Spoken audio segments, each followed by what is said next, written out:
Hello and welcome to Invisible Walls. This is episode 272, which is a palindrome. We're trying stuff a little bit different. We're going to be talking a lot of GTA, but we are going to also sprinkle in some little tiny segments in between the discussion to kind of liven things up. Let us know what you think, and you may see some of these things maybe in bigger form or some reoccurring stuff later down the lines. I'm Ryan Stevens. Today I'm joined by Brandon Jones. Hello, how are you? And Marcus Beer. Have no fear. Call me Trevor. Okay, Trevor. I'd like to see you with that haircut, actually. What, was it the 3 shredded wheat, 2 for breakfast, 1 on my head? That sounds good. So to just give everyone a little update on the kind of GTA experience we're going to be talking about is Brandon reviewed the game. So he has completed it. He had done a fair amount of the side mission stuff. Completed the story. I mean, I'm still... Zero UFO parts. I maybe have 1. No, I don't think I have... I have 0. I know where 1 is, but... I am in my personal game. I'm still pretty early in, but from our we did a 24-hour live stream, which was interesting. I saw maybe the first third, 25% of the game, like up to a bunch of Trevor missions and stuff like that. And Marcus, it sounds like you're kind of maybe around the halfway point or a third. I wouldn't say. I would say a third because I'm doing my. I've got Trevor. I've done all of Trevor's missions out in the Salton Sea or whatever passes for the Salton Sea, Right. and I've gone. Brought him back and done that first, the first trifecta mission where the one you see in the trailers, which is the rappelling and the sniper cover and all 3 guys working together. 3 guys working together like a unit. Well, I think that's kind of the most interesting thing is, obviously we gave the game a great score, but I am honestly really digging it probably more than any GTA. GTA had this thing where when it first came out, I was like, wow, I can't believe there's this open world where I can do all this stuff. And then Vice City kind of refined it. San Andreas made it really large and added some annoying things. 4 made it HD, added some other annoying things. And now I just feel way less annoyed. I always felt like I was kind of fighting a good thing. But you bring it up with the telephones. Everything seems very essential when you get a call, or you can kind of ignore what you want to ignore. There's none of this I'm going on a date and there's no, I know this sounds petty, but there was no 10 missions where you just have to fist fight people. You get a gun early on and you can go do stuff really early on, and the place isn't gated off at all. You can kind of do whatever you want. I know you can go swimming, which is very important. Hey, build stamina. And I think switching between the characters also kind of reduces some of that, jumping between the characters kind of reduces that kind of fatigue you can kind of get. And even though the mission variety is kind of out there, the idea that these characters do have these personalities, and a lot of the game is in the writing. It is great that if you're kind of getting burnt out on Trevor, which I heard is possible somehow, you can jump over to Franklin or Michael and see what they're doing. And of course, living in Los Angeles, this game, and now that I've lived in Los Angeles for 10 years, it is so evocative of so many things, and even so many movies. I never would have thought Franklin's Repo job would have made me be really should watch Repo Man again, But I know you've waxed poetically for a while, but is there anything else you didn't really get out in the live stream or the review that you really want to probably not, but I'll talk about it anyway. On that cardboard box outside that you've got outside GT. But just to compound on some of the ideas that you were saying, the fact that there's so much of the game that they don't introduce you to, and I think there was kind of a fear that Rockstar had. It felt like in their old games they're well, we're implementing bikes, we're implementing all this stuff to San Andreas, the gang stuff, so we have to fit into the mission because we have to give you a chance to understand how this works. And in GTA 5, they seem to have this attitude of figure it out if you want to. We're not going to make you play tennis.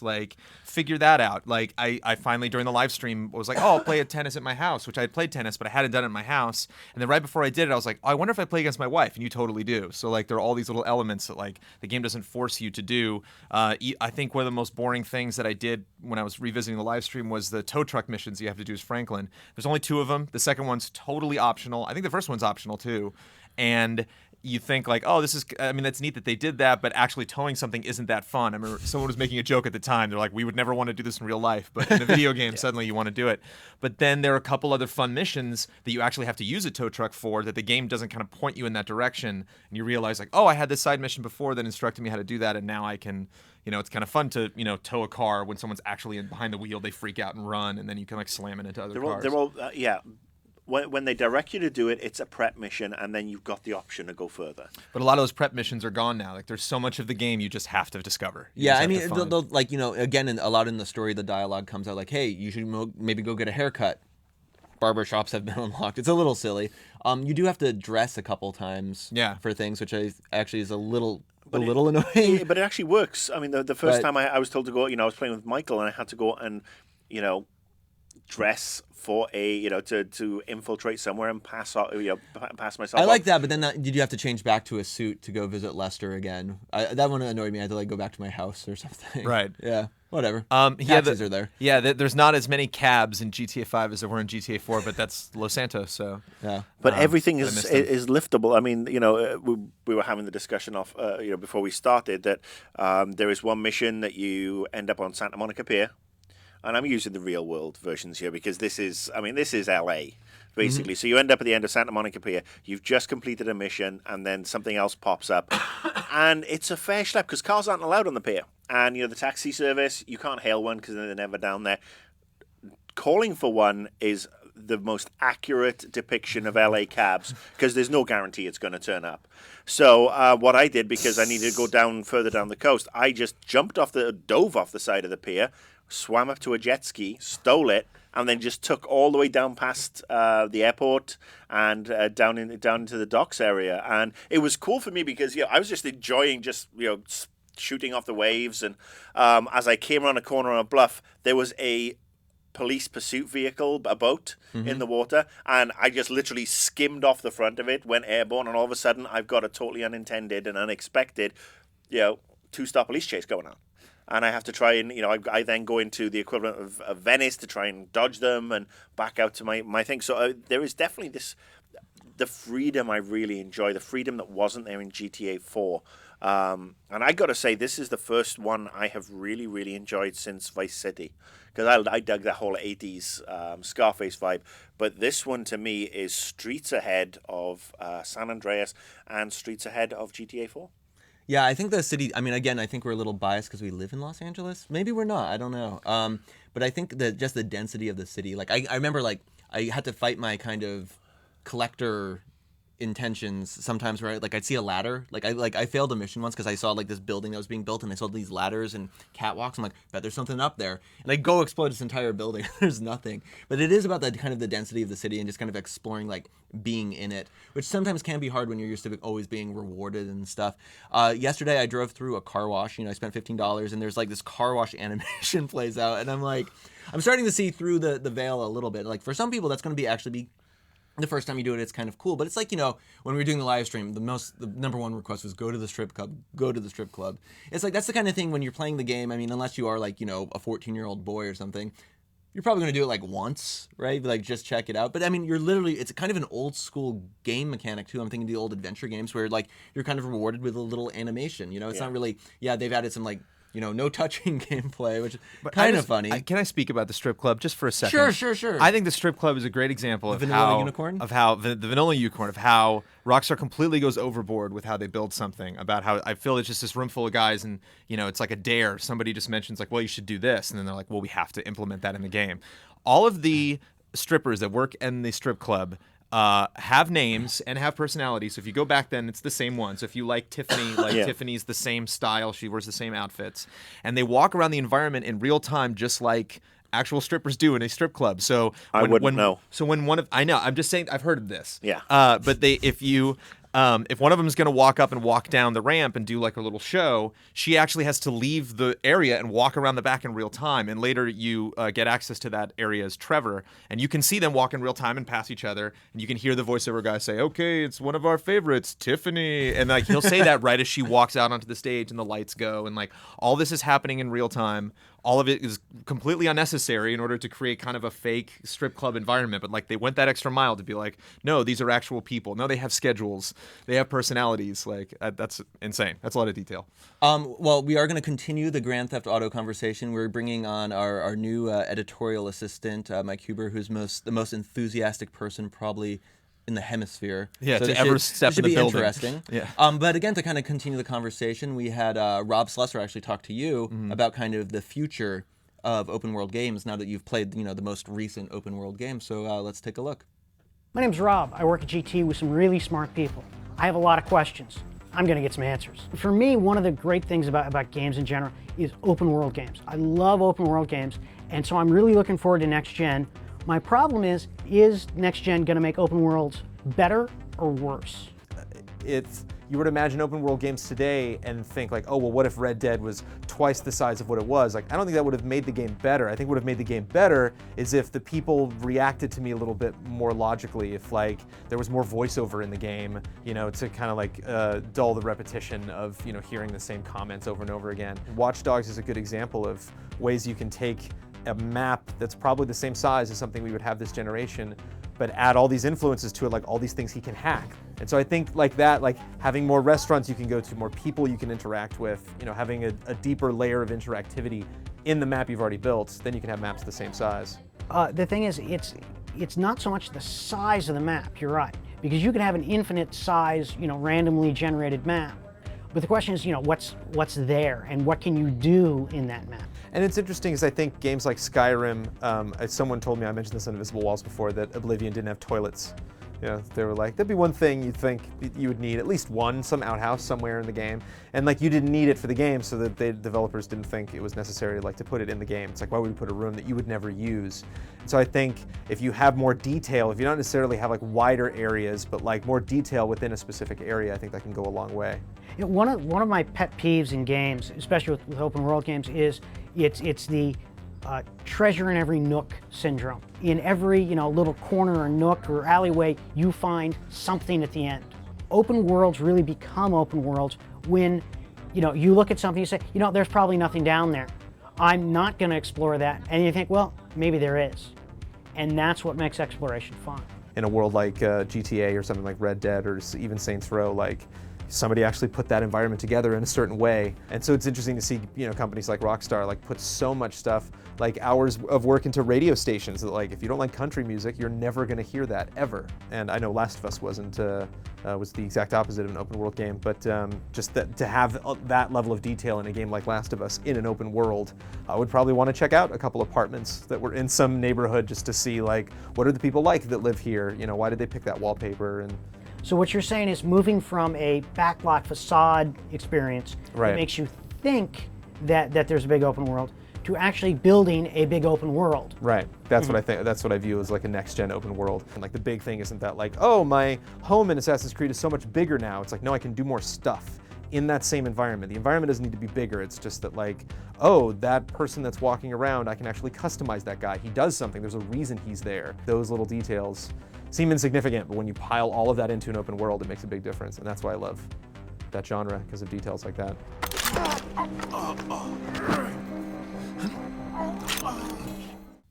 Hey guys, welcome back. Hope you enjoyed that segment. That's a new bit from Rob Slesser. You can look forward to future episodes of that in the future.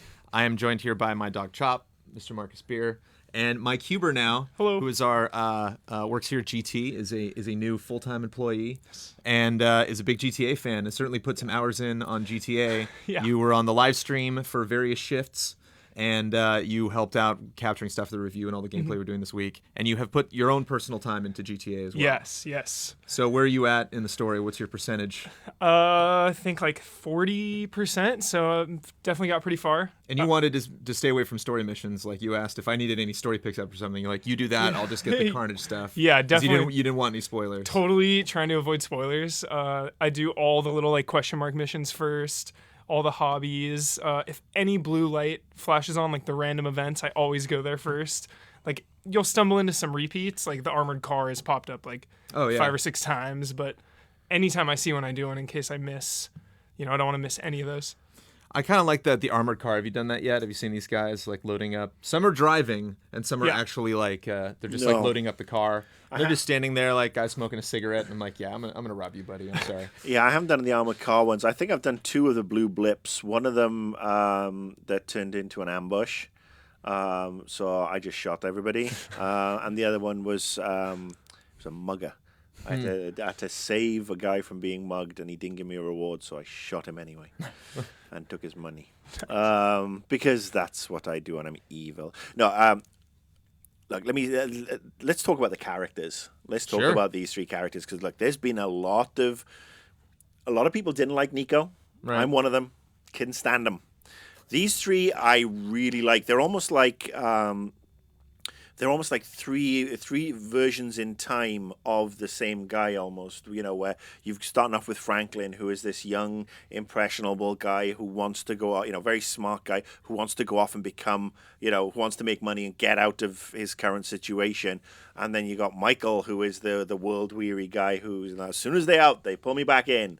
And then you got Trevor, who's an absolute certifiable loon. I have to say that Trevor, playing the Trevor missions, he is a disturbing character to play. And I don't know whether this is necessarily an age thing, because I know I've got 10 years on you and about 40 on you.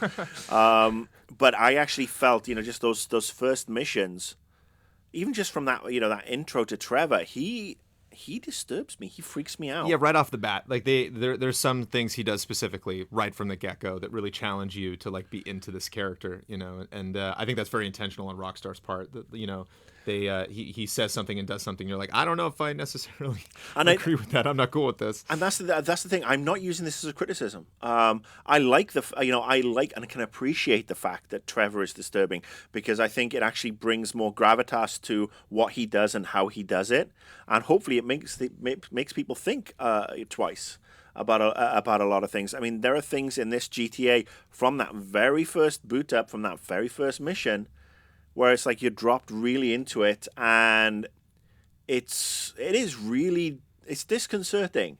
And it's the first time I felt that in a video game in a long time. I didn't really care too much, obviously, for Call of Duty and Modern Warfare and the airport mission. But this one actually seems like it's designed to not necessarily cause controversy, but to make you think. And I think that's a good thing, and that's a first in video games for me. And I think it proves almost to a degree, and there are people who are going to totally disagree with me here, because the misogyny card is going to be held up, and the lack of female characters, or nice female characters in this game, which is about, let's face it, this game is about all nasty ass characters. Nobody's nice in this game, so why you'd want a nasty female character in there anyway to play is beyond me. But yeah, this is a game for adults. This is a game that makes you think, and I go into this on Annoyed Gamer on Saturday way more. But I applaud Rockstar for this. I'm really, appreciating that this is like playing Boardwalk Empire. This is like being part of The Wire or Game of Thrones, that or level Drive. of maturity. I always have Drive flashbacks, that opening scene in Drive when he drives under the bridge and the helicopters goes over, and then he goes to the Staples Center and parks there. Like, every time I'm on a police chase, I totally think of that first scene, just like going into a parking structure, getting out, getting in another car, then driving out the other way, and it's so cinematic. But it's not necessarily the cinematic; it's the story and the mature, mature content. Mm-hmm. It's interesting that people have like favorite characters that they're like, oh, I don't like Michael, or I don't like Franklin. I just stick to this one. The like, best I thing love them about all. the best thing about them is that they're together, and it's like a tripod. They all complement each other so well, and that's why they're all standout characters. I also I think the story's done a great job, even though I like the story in GTA. I thought the story in GTA 4 had a little more direction than this. It gets a little scattered later on, but I like that a lot of the whining is gone. Like, my least favorite GTA character was from a game probably a lot of GTA fans didn't play, but the Vice City Stories of the 2 PSP games. Because the whole time he was just like, oh, I don't really want to do this. I don't want to be in crime. I want to be a nice guy. And then he'd go out and like get a rocket launcher and blow up like buses full of school children. And it's like, okay, I'm having a hard time, really believing it. And that's a thin line, for you to like really get into these characters and like think this world doesn't exist at the same time. And it's a tall order for Rockstar to actually make you care about these people. And sure, Michael does a lot of whining about his family, and Franklin does a lot of whining at Lamar, but like they never whine about the job. They never whine about what they have to do, how they make money, how they're going to do it. They're all very serious about like what do you have to do as a gangster, and who you have loyalties for and who you owe money to, and so that was really refreshing. Then when it came down to the actual missions at hand, they just did it, and they weren't like, oh, I feel so bad, pow pow pow. There are a few missions that they seem to be going in one direction, and then you have to do the mission, or don't have to do the mission, but it's the paparazzo one in particular, where it's like, it's like, I'm so anti-paparazzo. It would have been nice to have the option just to shoot that guy in the head. Sure. And just, because you basically then go off and you help him and you unlock a new bunch of missions. If they can get to the level where it's like, all right, well, if you instead of just having the penalty of if you get rid of him, you don't have any more paparazzo missions. What about getting rid of him and unlocking a bunch of anti-paparazzo missions where it's like, you know what, you become more powerful, and as there is a friend of a friend who needs somebody to run, you know, who's a celebrity and runs interference, that would be a nice way to be able to go, you know, as opposed to just killing something stone dead, you know, mission-wise.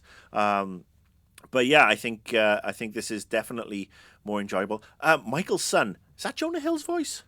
The cast just- hasn't really been confirmed. Is it Like, modeled on Jonah Hill? I go Sounds like, exactly like if him. you go on IMDb, it's not like GTA 5 isn't an official listing yet. So like the cast, people are kind of speculating on the cast. They have pictures of the 3 main characters, but I'd be really surprised because they're all nobodies. Not nobodies, but I mean they're all like all the voice actors that are in there are just not very well-known actors, which is great because then you identify with the characters. Like it'd be really weird if like Michael and Franklin were just kind of like, you know, average, you know, actors, and Trevor was somebody really famous, you know, really stand out and be weird and be distracting. And so it's just great that these characters are left to really shine. But it does sound a lot like It does sound like Jonah Hill. it I mean, sounds even like in Jonah the first Hill. trailers, that's like, you know, people Can I ask you do guys a it. question? Yeah. Coolest thing you've seen in GTA? For me, Nakatomi Plaza. Yeah. Found Nakatomi Plaza, Yeah. just stared at it for like 10 minutes. From Die Hard, yeah.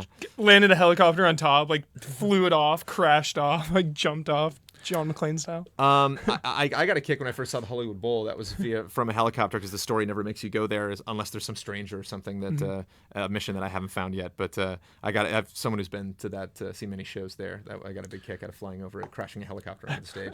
For me, Miyagi's on Sunset, where you do the yeah. where you do the paparazzi mission. Now, Miyagi's, when I first moved to LA, I mean, it was a sushi joint. It was owned by the guy who played Mr. Miyagi in the Karate Kid movies, and it's unfortunately been closed down and you know, since it fell on hard times and got rehashed into a horrible douchey club type thing. But as I just pulled up there on the bike, and it's like, there's Miyagi's. I flash back, you know, 7 or 8 years to going out with my friends from Nova Logic, and because I lived in the Valley, and they take me down to Hollywood. And it's like, this is where you need to be hanging out and drinking and stuff. And yeah, that was cool. And like I said, the whole way they've treated LA and you know, the Salton Sea and Long Beach and LA it's wishes really it was cool. as beautiful as GTA 5. Man, it's so great. The so the much lanes color. on the freeway are so nice and wide. Oh, they're You nice. know, I so- mean, but there's parks in places there are no parks. asshole drivers, though. The asshole drivers are still in the game. Yeah. And I salute Rockstar for that, because just like the thing we said with the cab companies, the drivers in LA have been faithfully modeled down to the, you know, arrogant shitbag in a Prius who's driving 40 miles an hour in the fast lane of the freeway and then gets really irate when I blow past them in a sports car. I mean, that's LA. I mean, obviously you don't get to blow past anybody on the freeways more often than not, but yeah, I think you know, it's a quintessential LA experience, but a lot cleaner though. Yeah, it's definitely very So much pretty. color. It looks Yeah. like a wonderful place to live. So I know you're just freaking out about the game. You don't have an ill word to say about anything or anybody, but worth the hype. Or does the hype justify it for? I mean, this is the game people are going to be talking about for the rest of the year. I mean, a lot of people saying that the release of GTA 5 wouldn't be that great because these new consoles are coming out. Like, this game obviously made headlines, right? I mean, almost $1 billion so far. Yeah, I mean, I think it probably has passed the $1 billion mark. I mean, 800 million in the first 24 hours. Look, I've not been the biggest fan of the GTA franchise. I really enjoyed Saints Row a lot more because it was more stupid and just funny. This one, GTA 4 for me it was dry. It almost lacked a soul. This one, I feel the characters are better. The characters are better written. The fact that you've got 3 different sides to play with, the people you interact with seem a lot more, dare I say it, realistic. And for those of you bitching and moaning that, the daughter and the son are caricatures, no, guess what? Come to LA. Those fucking scroats are here on a regular basis. And I've got to say that, the fact that everything's unlocked, the way you can, switch in and switch out really quickly. I think this, my game of the year was Last of Us, but this one is, and it's level with Last of Us already, because of just the experience, the mature themed experience it brings. And but just content. Both games are $60, and you look at like all the stuff you can do in we this haven't game, even the hours touched and hours and hours and online. hours. yeah, well, Yeah, that hasn't so even let's come talk out about yet. online. Really quick. I hope that Rockstar gets their shit together, because Social Club has been an absolute Yeah, disaster. it's working never now. worked It's for me. working now. Yeah, it's been a disaster this week. The iFruit app that you're supposed to download to train the Right. dog doesn't work. I've had it for 3 days. I've not been able to log in once. I got in once, but yeah, I've had problems. I was playing a bunch last night. It was up and running. Well, this to me, it does worry me that we have these connection problems, and I hope to God that they took the smart route of look, these are how many we've sold. This is how many servers we need to have ready to go. I hope GTA Online in a couple of weeks is ready to go. Although honestly, I don't think I'll need it, because I'll still be tootling around San Well, Andreas. we'll all know the map at that point, so that'll be Yeah. really fun to jump with everybody online. So you guys know what I think. Check out the review if you haven't already. And if you guys liked Breeding Pool, we have another segment that we're going to clip to really quick. This is called Game Math. Check it out.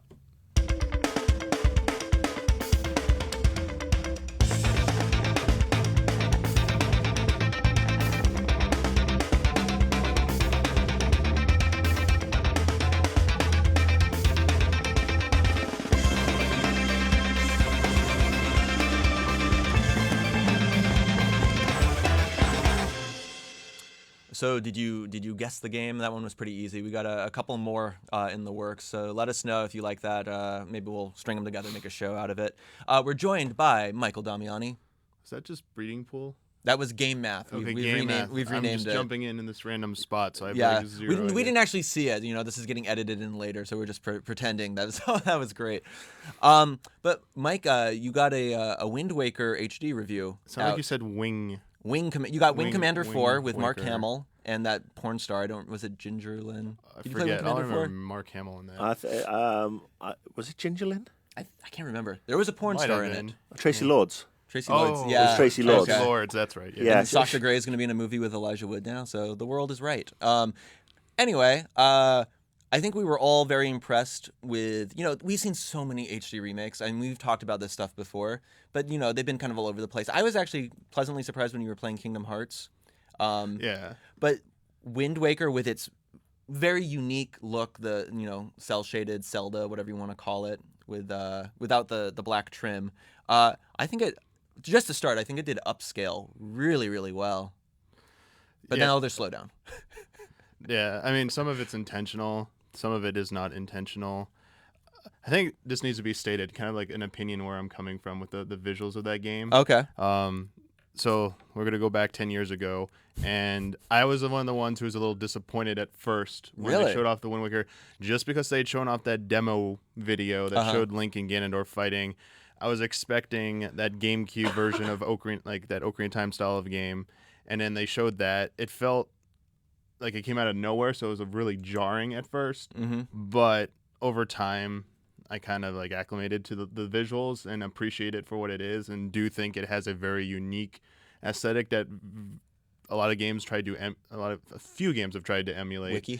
Yeah, Wiki. That was a fun time back then, and it has a style that like you don't see many games utilize, and it is a very pleasant on your eyes type of art style, and I think it is a different type of look for Zelda that does work. Now, that being said, the game looked really good in 2003, and of the 3D Zelda games, I would argue that the Wind Waker is the game that least needed an HD update. So, But when you say that, like Chris played the Silent Hill remakes, and a Yeah. lot of them are, or like you played Shadow of the Colossus and Yeah. Ico. I mean, a lot of them are kind of like slapdash. Like it's up-res, the textures aren't really reworked. That's true. But like something like Twilight Princess, the game was on Wii, and it doesn't. If you try and play that like on an HD TV, it still doesn't look that. It's like murky colors. How's it look on a? Hypothetically, how would it look on a Dolphin emulator? Which, The Twilight Princess. I mean, it could look really good actually, and then that game really is in real need of HD textures. Like there's HD texture packs that have been thrown around out there for mock-ups. I don't know if there's any actually implemented for emulation, but that game really could have benefited from some tender loving care. The Wind Waker, I think, stands the test of time so far. You could go get the GameCube version, play it on your GameCube on SCTV, and it looks amazing. So it was just a little puzzling why they picked the Wind Waker. Maybe it was because it was. I mean, it is one of the worst selling 3D Zelda games. And I know it's because GameCube didn't have the largest install base. It didn't do so well, so that's one contributing factor to it. Then again, the Wii U doesn't have the greatest install base right now, so if they were trying to release I honestly it, think give it a it's. second chance. I think its coloring and its style actually let it upscale better. I think it would have been a lot more work with the Twilight Princess. Oh no, I and think that's it probably would, why, like, just from a money perspective. it is. It probably would be a lot more work and Wind Waker's easier. But that being said, like getting into the actual HD update, the one thing that does bug me about it is the extra things they've added to the aesthetics, the bloom effect, the kind of the lighting they do in some spots, especially when you get an item in really dark areas. I call it, like, a lot of the term being thrown around is like claymation look. The Wind Waker on GameCube had a very uniform aesthetic. It stuck to that one look, and it looked like that throughout the entire game, and it looked really good. With the HD update, it breaks that aesthetic a few too many times for my liking. And I think it's, I don't want to put words in like whoever did the HD treatment, but it almost feels like a misinterpretation or something of the original aesthetic.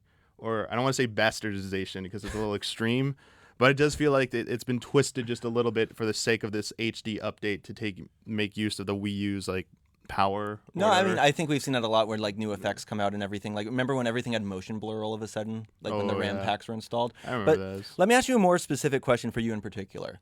So you gave, what'd you give this, a 7, 8? 7.8. And you gave Ocarina of Time 3DS like a 9 something. 9.2.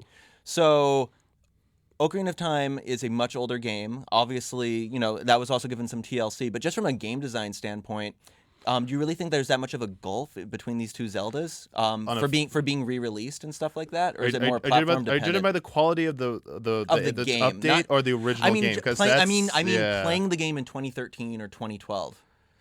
I mean, Ocarina of Time was a better game when it came out then in 1998. When in 2003, I thought it was a better game than the Wind Waker, and today I still think it is a much better game than the Wind Waker. The one thing I also want to like just point out is that Ocarina of Time 3D didn't really. It was more of a visual update than refinements to the actual like gameplay. It was just the water temple, right? They changed like that. They made very minor changes. Like apparently the Wind Waker, I've looked through all the changes. I noticed a lot of the changes. Like just like even like walking up to a block and Link auto climbs it now, rather than you have to like walk up to it and push A to like hop on top of it. I forget if that was in the original version, but it seemed new. But there's a lot of like being able to change directions when you're swinging, the shorter animation times for using some of the items, the first person aiming, moving around. They did a lot of small changes. And when they go that far, I feel that makes it it becomes valid to discuss if they went this far to change this much of the game, why didn't they address more of the other issues? And it was a little bit of a mixture of, I think the Wind Waker, the original version of the Wind Waker is not the best Zelda game. And then in 2013, this re-release, they did tweak a lot of small things, but if they were going to do that much, it just didn't rub me the There's right still way. not enough dungeons. That's what it comes down to. I mean, I didn't read all the Iwata asks because they did a post-mortem for the Wind Waker back at GDC years ago, and a lot of the information was already said, I think, in the part I was reading of Iwata asks, except for the laser eye part. That was interesting. But yeah, I mean, I just think, to answer your question, yes, I think Ocarina of Time is a better game. The Wind Waker to me is the second worst 3D Zelda game, and I rank them. But for those who don't know, like I prefer the 2D Zelda games. Right. The 3D Zelda games will never touch the 2D Zelda games, in my opinion. Even Zelda 2. What do you mean? What's wrong with Zelda 2? Everything. But no, let me spring the real trap. Marcus, you don't like Zelda games. Can you briefly tell Michael why? And Michael, can you respond? No, I think it's just personal preference. I can appreciate that a lot of people love them. It's just for me, every time I've tried to play a Zelda game, it's just been really awkward to get into. It just feels, it just feels clunky and just doesn't it doesn't grab me the way a Mario game, ironically, grabs me. So, yeah, like I said, I've got no issue with people loving Zelda. I think some of the time the loving gets a little bit over the top, maybe. But then, I'm guilty of the same thing with, Skyrim and stuff like that. Because at the end of the day, we're all fans of games. So Have you only really tried the 3D ones, or have you actually tried to play the 2D ones? Because the 3D ones are notorious for having kind of slow starts. The first Zelda game I tried to play was Link to the Past on the Super NES. Ooh, And, Fun words. Yeah, it was just. Like I said, it's just not my. It's not my cup of tea. All right. Yeah. I was gonna see if we're gonna go like into the how everyone brings up. I want to bring this up. The Zelda cycle. The Zelda cycle, okay. Zelda cycle only exists for the 3D games. It is bullshit for the 2D games because when A Link to the Past came out, everyone loved it. It was critically acclaimed. Fans loved it. A Link's Awakening came out. Everyone loved it. It got a lot of acclaim. It's still loved today. So is A Link to the Past. Ocarina of Time came out. Everyone loved it. Everyone still loves it. It was when Zelda did something different, like really different. Like Majora's Mask was the first one to do. Like it wasn't set in Hyrule. It was like a side story. Had a time system. People kind of got upset about change. Then the Wind Waker came. It had a different visual style than some of the fans wanted. And then like Skyward Sword and Twilight Princess added the motion controls, and Skyward Sword took it further. Whenever you change up something even a little bit, that's what drives people like off. I think Zelda reached a pinnacle of how fans acclimated to the games with Ocarina of Time, and then from there, if it's the further away it's from Ocarina of Time, the more annoyed like fans get, or certain fans get. I'm not going to lump them all together. So I think the Zelda cycle only really theorists. Oh, that's a different can of worms. I do think like it applies more to the 3D Zelda games, and I think it is just each Zelda game is so different now in terms of one of the hooks to it that there's a certain type of the fan base that doesn't like that, and they're more vocal, and that's why it feels like there's so much backlash towards a new game, and then people settle down and then they realize they think about it more rationally. I think that happens with every single game. It's just Zelda fans are more vocal than most. And that's where you get that Zelda cycle. I will say one thing, and this actually kind of circles a little bit back to what I was saying about GTA, where I felt GTA 4 kind of had a slow start compared to GTA 5. And I feel like in Ocarina of Time, it was still, like, that kind of experience was still so new that I was glad that, like, it took a while to get your shield, get your sword. I think even the first dungeon, I mean, not counting the boss, all the enemies are stationary except for a couple of the little spider dudes, in the right? Great Deku Tree? Yeah, I mean, you're, like, fighting stationary enemies. And at that point, in that, time of 3D gaming, that made sense. But Majora's Mask, you're a Deku scrub for like hours, right? For the first cycle. Yeah, I mean, for Like the for first a while. hour, roughly. Twilight Princess, I gotta say it, catching the fish twice. I remember when we got Twilight Princess in, and Shane's like, go capture, and he, like, 90 minutes later, he's like, how many dungeons have you beat? I'm like, I'm not even in the green tunic yet. Yeah, that game took a long time to start. Wind Waker, I'm a little fuzzy, but I know in the beginning you're on your home island. It has a better start than most of the other And Zelda games, actually. Skyward Sword, there's a lot of that opening day stuff. It's not too bad, but it does take a while.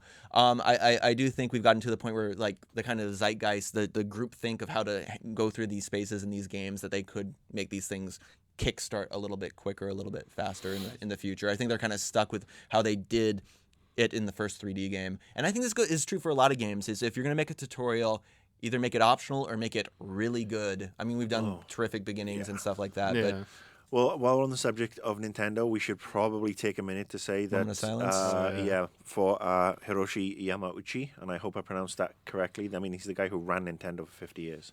yeah, So it's crazy. And obviously, Tokyo Game Show is going on right now. I think we'll be talking more about that next week. It's a weird time for games right now, huh? A lot of change. Consoles, things changing. I think it's a good time for People. games. I think, I mean, the reason I wanted to say about his passing is that, he ran Nintendo for 50 years. He took them from a pachinko company to Hanafuda cards and Love Motels, right? yeah, to what they are today. And I mean, he lived in Seattle for a very long time. He passed away in Japan, I think, 85. But I mean, he had a huge impact on, and I'm not the biggest Nintendo fan, but I can recognize, a lot of the stuff that came through, especially in the Super NES days. He was in charge then, and he oversaw a lot of good stuff. So I mean, I think you should look him up, and if you're not familiar with him, and hey, rest in peace. Totally. And now for something completely different, we got a couple more little things for you guys to see, and we'll probably be clipping these out later. But let us know what you think. I think we got remember Bloodworth had a thing called Backtrack, where they talked about video game music. So we're going to do a mini backtrack. If you guys haven't seen the indie game manual, we're showing you some of the mini reviews that Rob has done, and I'm hopefully, if I get it done in time, I'm doing this thing called Can't Wait, Play This Instead, where I'm looking at some games that aren't quite out yet, and there's some free stuff or some older stuff that you may have passed over that you can check out. So check this stuff out. A game you should be playing right now is actually Beat Buddy. This sort of exploration, puzzle, and musical journey that you're going to go on if you happen to check out Steam. The game is all about trying to put the world back right after there's been a cataclysm under the sea. What's really one of the things that's really remarkable is the amount of star power that's really behind this small indie game.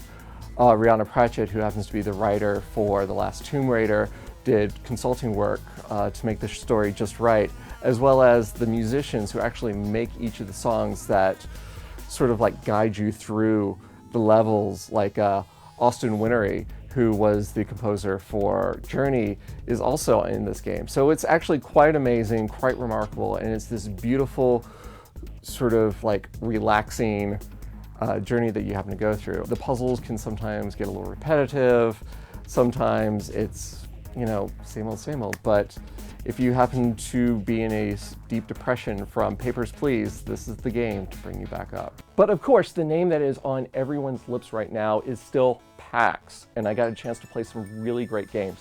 First of all is Metrico, where you get to play as a faceless businessman as you run through charts and graphs. What's really great about this game is it is a puzzle platformer where your movements are actually a part of the puzzle. Every jump, every step, every motion you carry takes you a little bit closer or maybe even further away from the next level. Another great game that I got the chance to get my feet on was actually Necrodancer, a dungeon crawler game that takes the beat of the music into a whole new direction, where every step and every attack must be on the beat or you don't do anything. All the monsters you meet have their own unique dance and their own unique way of attacking. You can actually play this game on a DDR pad. Coming up this week, the Boston Festival of Indie Games is showcasing a whole bunch of local talent, and they just released their full list of indie games that you can play there. Here are two of the games that I know you need to get your hands on. Tower of Guns is sort of a first-person roguelike light game where you explore different rooms that are always changing. You are fighting these mini robots, sometimes medium robots, sometimes giant robots. There are huge bosses that you have to go through, as well as loot in the form of gun modifications. So these gun modifications can be things like turning a rocket launcher into a shotgun rocket launcher, or freezing enemies, or hopefully, surviving just the next wave. This is all done by Terrible Posture Games. Now, another great game at the Boston Indie Festival this week is Depression Quest, an interactive fiction title that puts you in the shoes of someone with depression. Now, in this game, the choices you make are determined by how you deal with your own depression, whether or not you get medicated, whether or not you can even get out of bed. Depression in this game is actually sort of like a character, sort of like separating the illness from the person. I think this is a really great game, and it demonstrates something that a lot of people need to understand when it comes to mental illness. You can actually download the game for free on their website, or if you happen to have a couple of extra dollars to spare, donate it on the website to their cause to help shine a light on depression.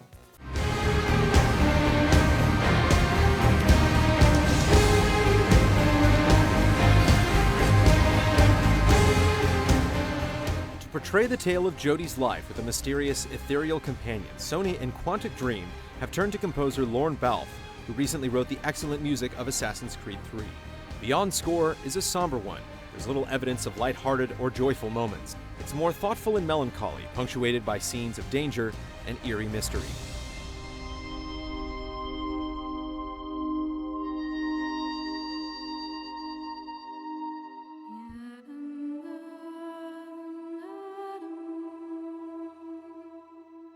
Jodie's Suite presents an intriguing opening to the companion album, beginning with a solo vocalist who seems to be casually singing to herself.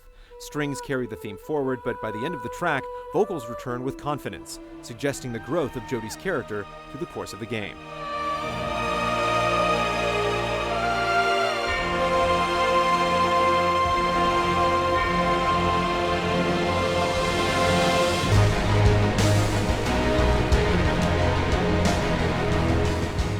Judy's strings define much of the score, the final song forms a decidedly different tone with electronic instruments and reverberating distorted textures. In fact, we've withheld the title of this track since it can so easily lead your imagination to potential spoiler territory.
Well, thank you, gents, for joining me. I think Grand Theft Auto was a good surprise. I never thought the switching characters would have mattered so much. I thought it was a little bit of hype, but I actually enjoy it quite a bit. And I look forward to checking out GTA Online.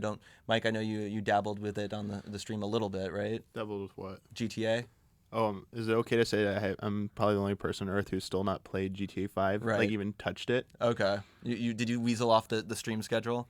Well, I mean, we needed someone to, like, fix the audio. Like, Okay. No, there were people whining about the audio. Like, Well, people are too low. Hopefully now that we get chat working, the next GT Chat works finally. Yeah. Thank you. Long Viacom. story. Thank you, Viacom we Tech. have a bad firewall.